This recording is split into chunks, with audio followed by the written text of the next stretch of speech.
no site. Por quê? Eu tive que juntar dois sites diferentes para montar essa resposta, né? Então lá, né? Estamos gravando e beleza. Então, vou projetar aqui a resposta e vocês acompanham comigo essa correção que fala sobre a ética protestante e o espírito do capitalismo. Então a questão sim que é uma síntese, né, um resumo do que é a ética protestante e o espírito do capitalismo. Eu pedi uma síntese, pessoal, porque isso aqui é um livro, né? Isso aqui virou um livro para esse pensador alemão aqui, o Max Weber.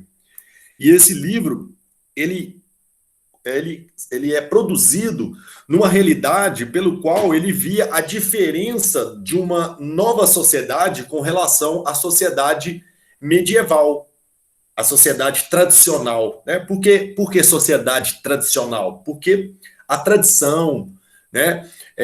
O próprio sistema político e governamental era passar de pai para filho, né? Basta a gente lembrar os reis e os príncipes. Então, o filho mais velho do rei, ele assumia o comando do reino e ele era o governante ali, né?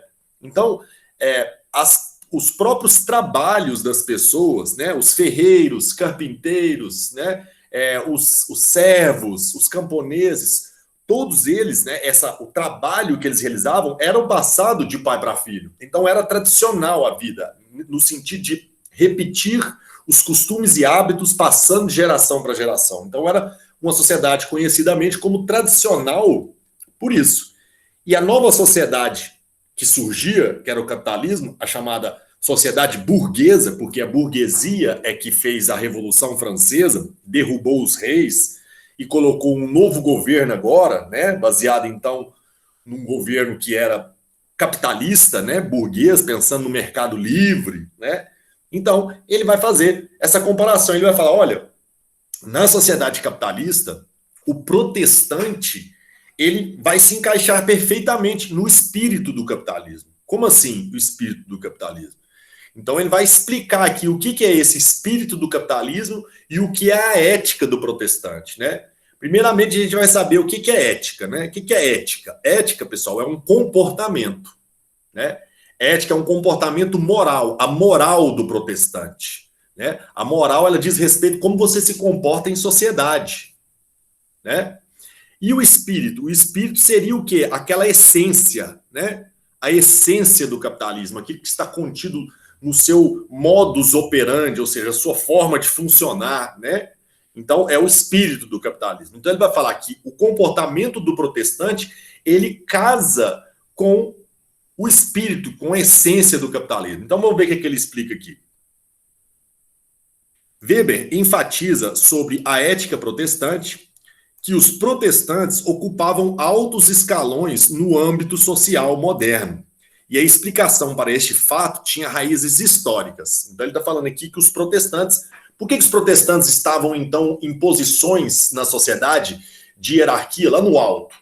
E os católicos não. E aí ele vai explicar. Ele olhou, então, na história, né, para explicar isso. Então ele fala, na medida em que os católicos demonstravam preferência por trabalhos artesanais, né, o artesão, ele fazia as cadeiras, fazia as coisas, moldavam as coisas na madeira, né, então fazia várias artes, na pedra, na madeira, né, em diversas coisas. Então o artesão era como se fosse um artista. Os protestantes viam-se atraídos por alguma posição de destaque nas fábricas modernas. Então, o protestante já tinha o intuito de trabalhar nas fábricas. Ele já tinha ido para um estágio posterior, né? Porque o artesão depois ele vai trabalhar na fábrica também.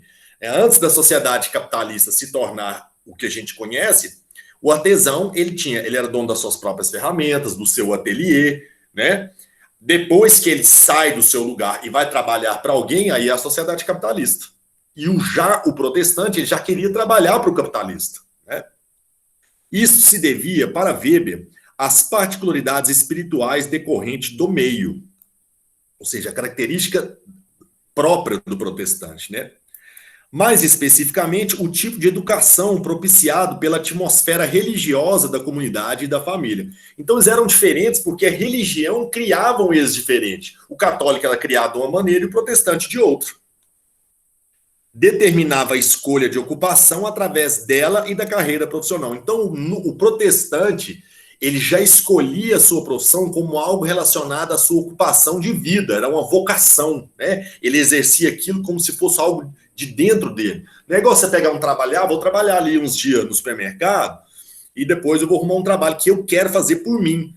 Aquela diferença entre você fazer um trabalho para ganhar dinheiro e você fazer aquilo que você gosta, né? Então o protestante, ele falava, trabalhar com vocação, como se aquilo ali fosse a sua vontade interna, né? Ou seja, isso, pessoal, quando você trabalha com vocação, você trabalha com mais vontade, né? Weber demonstra que a vocação é vista segundo os valores da reforma protestante. Assim, temos que o conceito acompanha uma atribuição de sentido religioso à conduta racional. Então, ele associava a religião a uma conduta racional para o trabalho. É como se eu trabalhasse com a mesma disciplina que uma pessoa, um fiel religioso.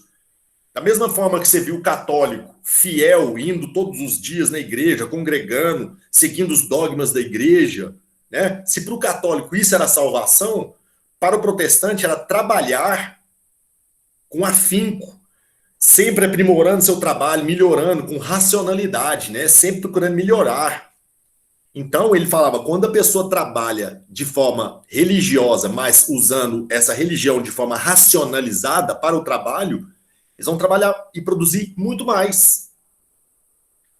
Segundo o autor, a reforma dá ao trabalho racional e profissional uma exaltação moral. Então, se você trabalhasse e aprimorar seu trabalho, buscar se aprimorar, ver no trabalho uma vocação, você também, além de crescer individualmente, você também cresceria de forma moral, ou seja, perante a sociedade também, né? Para ele, trabalho vocacional dizia respeito a uma ordem divina, a qual os sujeitos deveriam adaptar-se. Por isso que eles trabalhavam com vocação. Porque o trabalho para ele era algo que Deus lhe deu essa aptidão. Deus lhe deu a razão.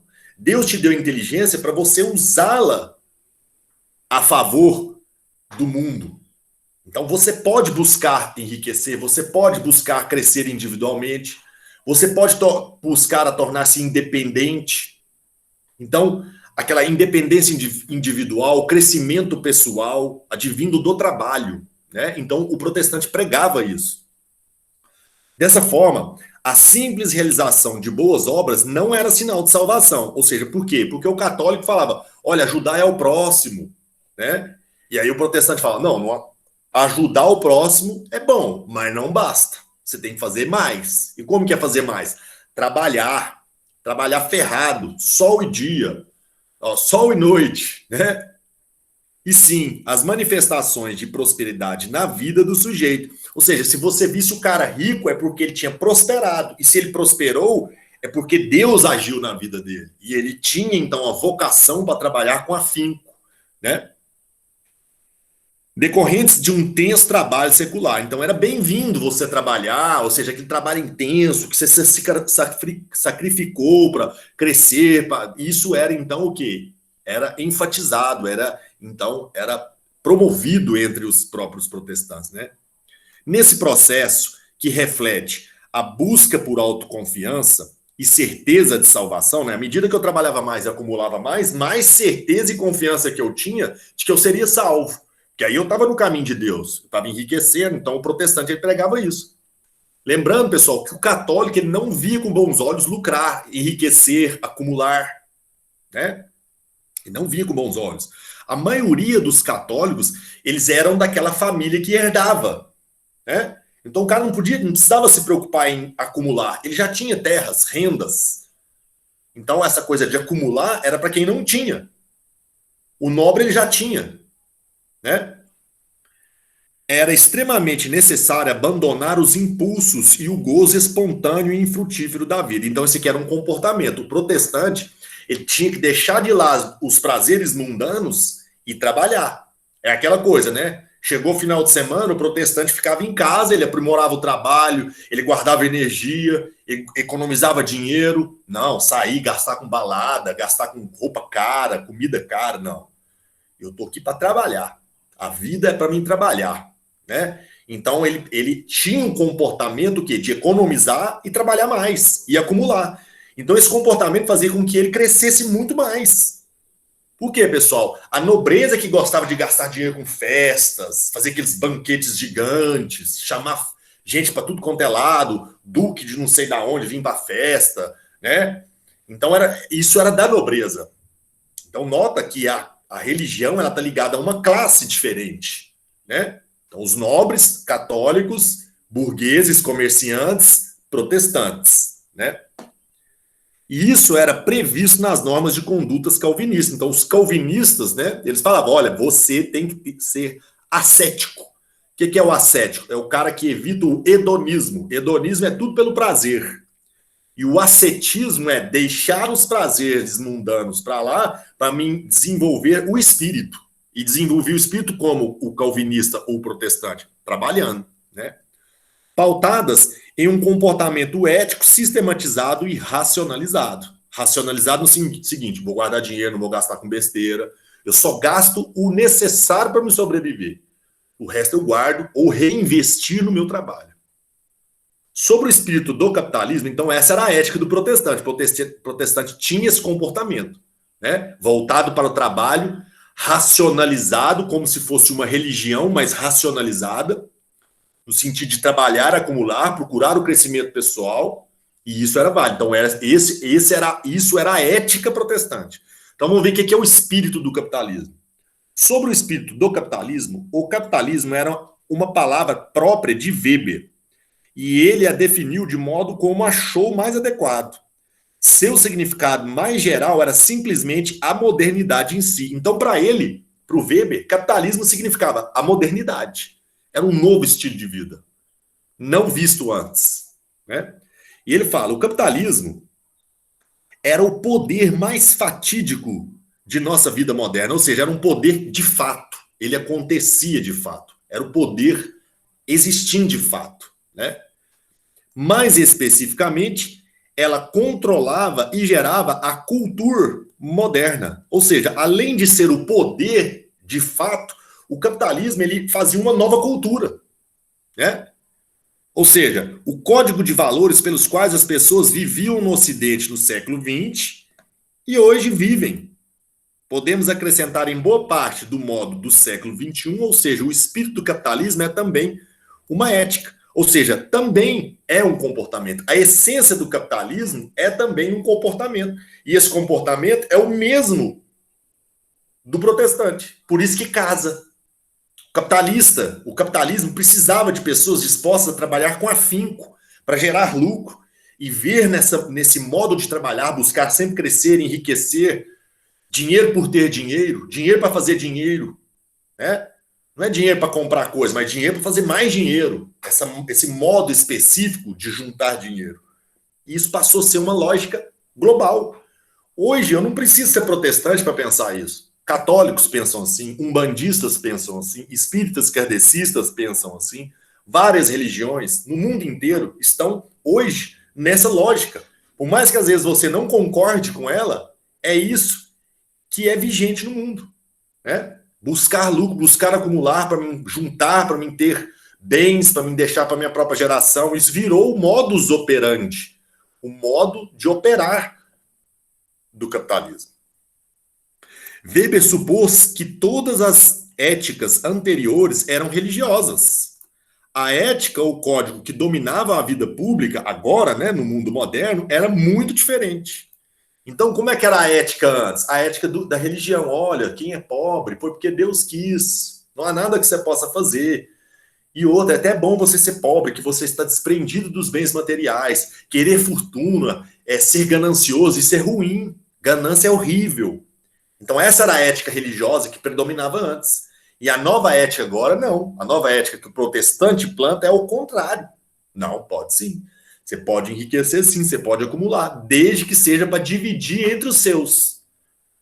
Então ele falava, acima de tudo, era impessoal em vez de pessoal. Então, pessoal, a antiga sociedade que eu falei para vocês, que era tradicional, ela é pessoal. Por que é pessoal? Por que é pessoal? Porque é o seguinte, Quando eu falo que algo é pessoal, é aquilo que você conhece a pessoa, que é algo que você está ligado de alguma forma, pela tradição, pelo costume, pela família. Então eu gosto de dar o exemplo seguinte, por exemplo, você mora em Monte Carmelo e ali no seu bairro onde você cresceu, você conhece todo mundo. O bar da esquina é o seu Zé. Vou dar um exemplo. Seu Zé da esquina, que tem o bar lá. Se você for lá no bar e falar, ó, eu tô sem dinheiro, seu Zé, te pendura aí 2 pães para mim, que depois eu pago. Como é muito pessoal, você conhece, te conhece desde que você cresceu, aquilo ali é normal acontecer isso, é uma comunidade. Então, comunidades tradicionais, ela existe essa pessoalidade, essa aproximação, existe afeto entre as pessoas. As pessoas se ligam por questões e relações afetivas, emocionais, tradicionais. Na nova sociedade, não, as pessoas não se ligam porque eu gosto ou deixo de gostar. Por exemplo, um patrão, ele não contrata um cara porque gosta dele, ele contrata o cara porque ele acha que vai dar lucro. Se ele não der lucro, tchau e benção para você. Não tem essa de gostar, não há essa relação pessoal, é impessoal, né? Por exemplo, na nossa vida, a impessoalidade é a minha vida profissional. A minha vida pessoal é a minha vida doméstica aqui. Então, por exemplo, vocês me conhecem na minha vida impessoal, que eu sou professor de vocês. A minha vida pessoal, ela é relacionada à minha família, as pessoas que são mais ligadas a mim. E vocês também têm isso, essa coisa da vida impessoal e a não. Por exemplo, se você chega num banco, aí o gerente do banco é seu pai. E aí você chega e fala assim, pai, eu quero um empréstimo. Você chega lá no banco. Seu pai vai te olhar não como seu pai, ele vai te olhar como gerente. Ele vai falar assim, tá bom, então eu quero ver um comprovante de renda seu para ver quanto que você pode tirar aqui. Aí você vai falar assim, uai, pai, eu não tenho renda não, eu quero que você me arrume o dinheiro. Ele vai poder fazer isso? Não, porque é impessoal. Não há pessoalidade ali. Entender o que é a impessoalidade? É isso. A nossa profissão é impessoal, eu tenho que realizar a minha função.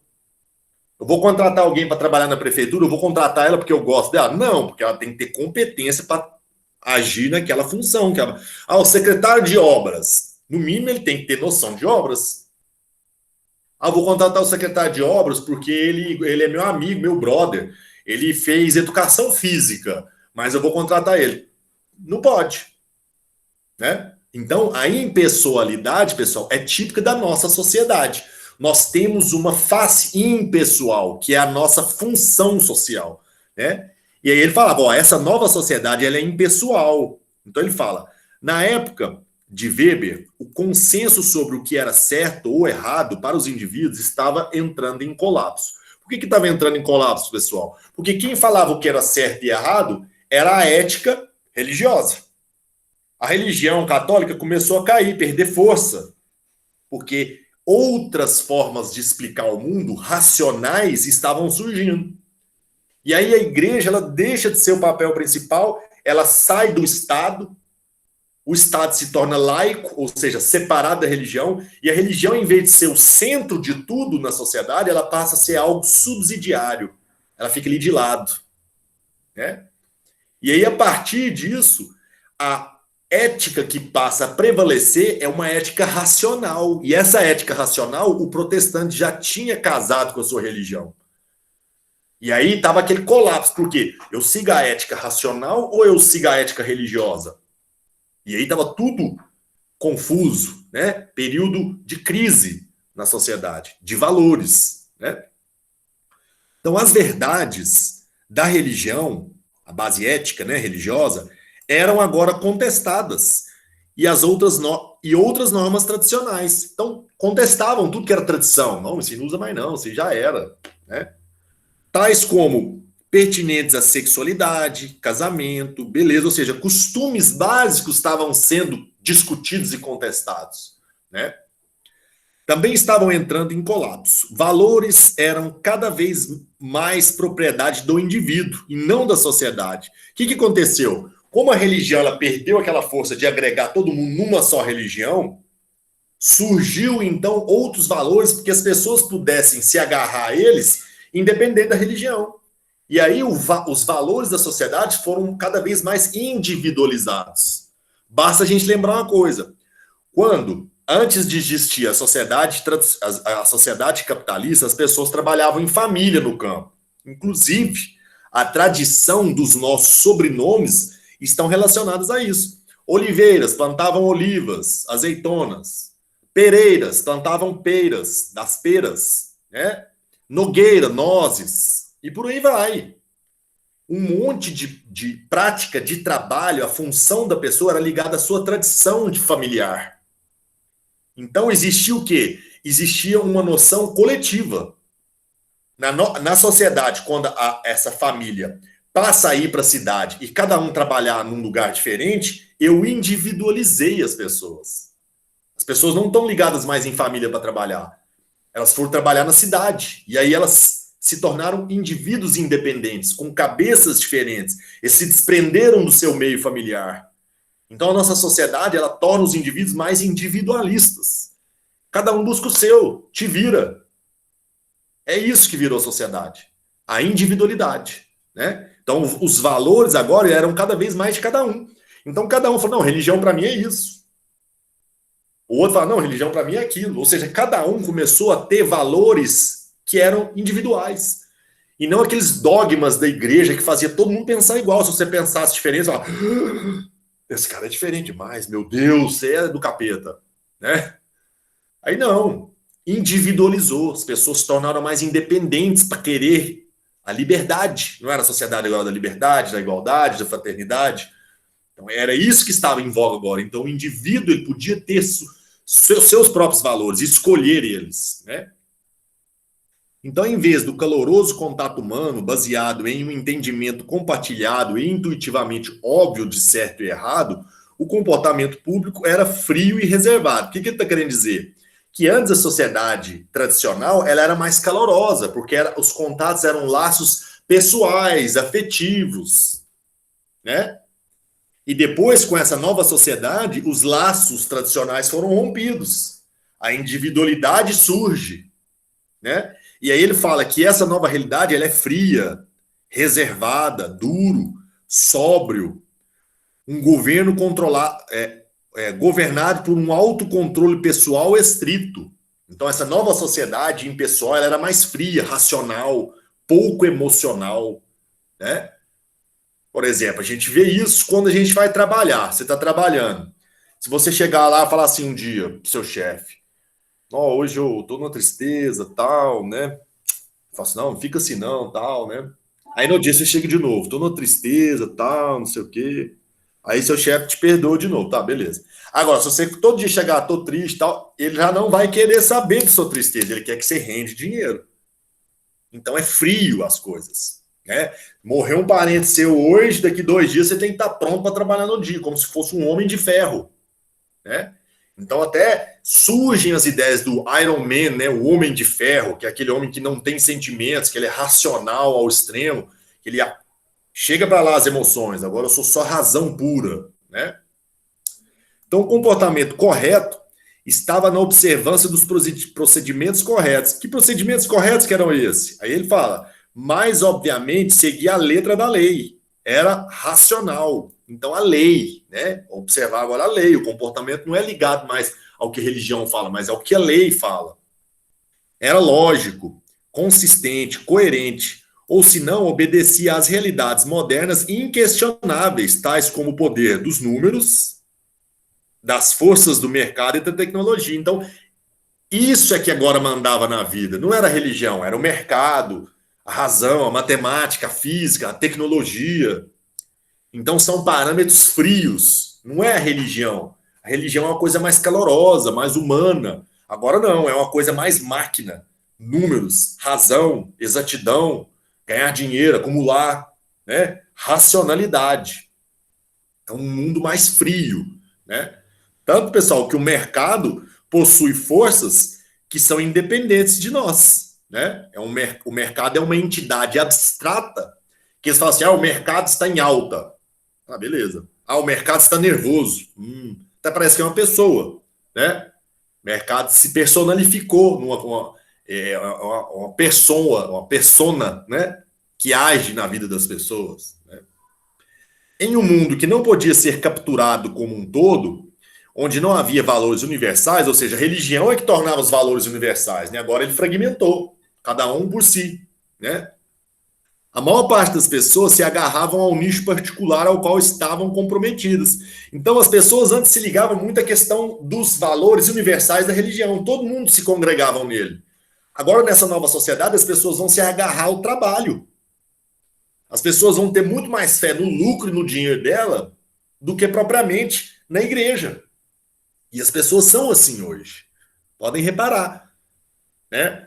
Tanto é que fala, não adianta rezar, não, tem que trabalhar. E é verdade, não adianta eu ficar só esperando também. Não adianta só ficar lá, não, tem que trabalhar, tem que sair de casa e ir atrás, né? Então, as pessoas se agarraram em coisas que são do mundo. E não em Deus, Deus, deixa para Deus. Não, eu que tenho que fazer a coisa, né? Seu emprego ou profissão. Elas tratavam seu trabalho como sendo um chamado pós-religioso, um absoluto fim em si mesmo. A ética do espírito moderno tinha uma fundação maior. Aqui estava ela. Então, ou seja, a religião ficou para trás. Agora o negócio é trabalhar. A ética agora, o espírito moderno é ser racional, trabalhar, buscar seu desenvolvimento individual. É o que a gente vê hoje, né? Então, aqui ele está contando a história do como que nasce o capitalismo e por que que o protestante ele deu mais impulso para o capitalismo. Porque o protestante tinha uma forma de agir que fez o capitalismo desenvolver mais. E ele viu que os países que eram protestantes eram mais ricos.